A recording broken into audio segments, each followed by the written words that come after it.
Hey guys, it's Connor from Westside Construction. We're going to be going ahead and removing this wind crease shingle from this homeowner's roof. We're going to be using this pry bar. It's nice and flat. I also have the insurance approved roof snake that we're going to be using to reinstall the shingle.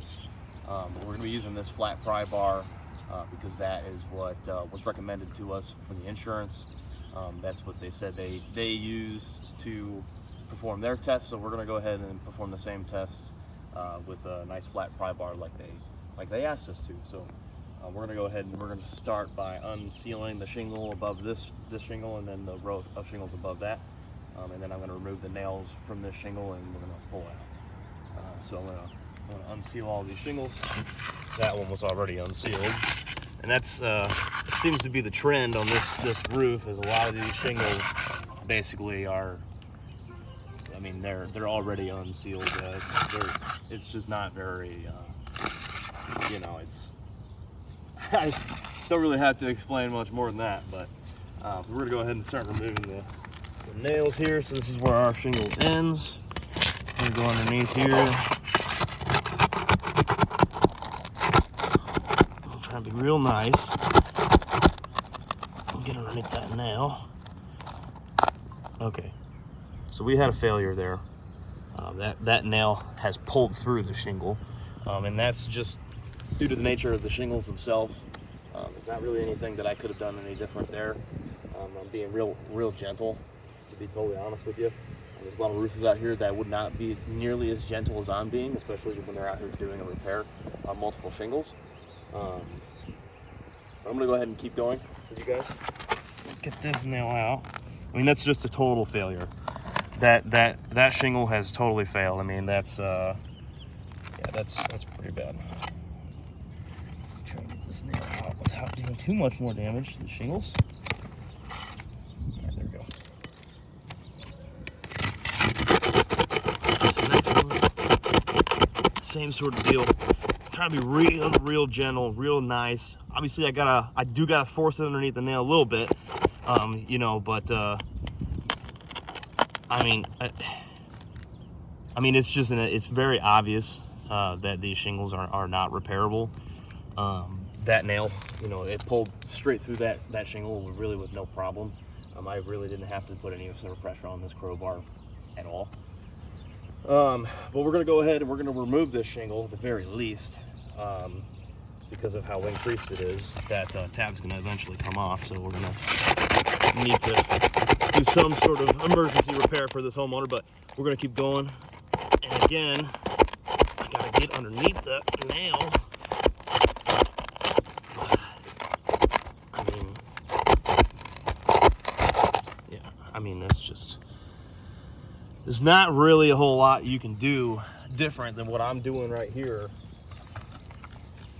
And you know, the roof snake's not any better, but I mean, this pry bar is pretty dang flat. I mean, it's real thin. So I mean, this is the best tool to remove these shingles in this sort of situation, but it's just not working. But we're gonna go ahead. We're gonna keep going. That one's already pulled through, so just go to the next one.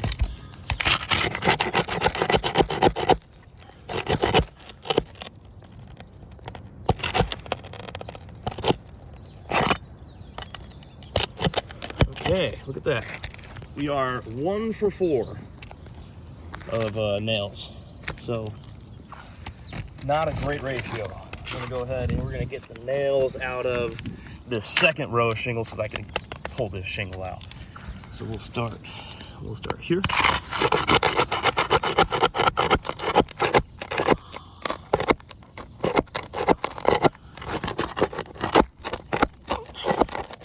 Okay, so this becomes more of an issue, right? So this is not the shingle that we're replacing. This is the shingle above the shingle that we're replacing. I have to remove the nails from the shingle above the shingle that we're replacing in order to get the shingle out, right?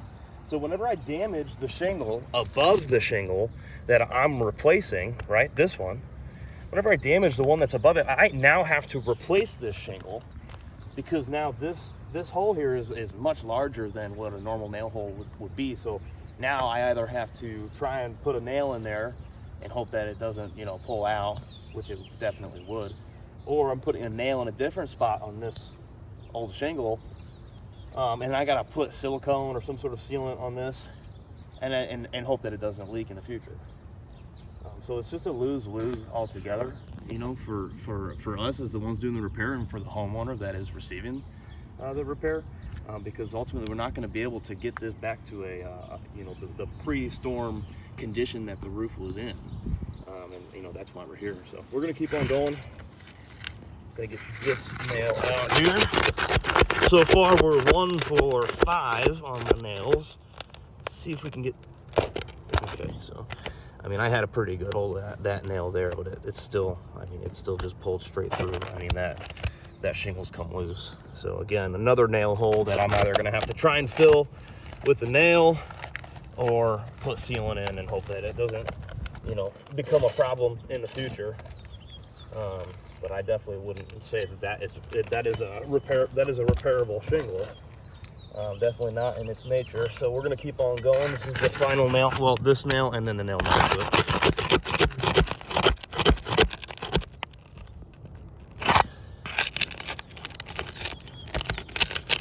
All right, there we go.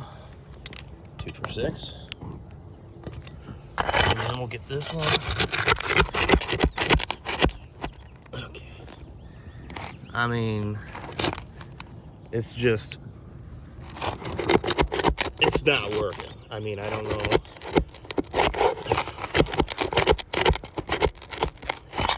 And you could never really expect really any other contractor to come out here and be this nice to the shingles in general. I mean, there's going to be the guys that are going to come out here, they're going to be really trying to tear this thing apart and get this done. They're not going to be sitting up here being real friendly to it. I mean, that's just the nature of the game. It's just the nature of the industry in a whole. You know, the guys aren't coming out here and you know, taking the time. We're stuck on something. Hold on.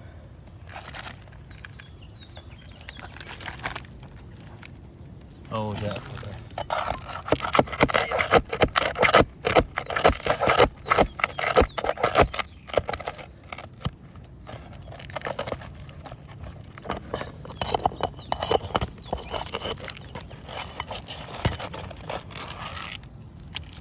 And I mean, you can just see this shingle here, it's just totally come apart. Trying to get that nail out, I mean, it's just totally come apart. I mean, the shingle above, the shingle that we were removing, the shingle above it has failed. Totally failed. So, one more. Oh, there we go.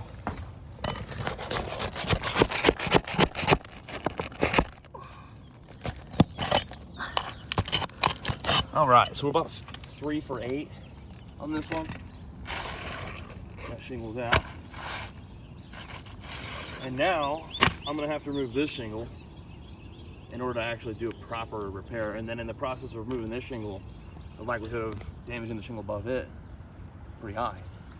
The shingles around it, pretty high. So, you know, if I had to make it sort of any sort of, you know, opine on anything, I'd say that this roof is not repairable really anyway.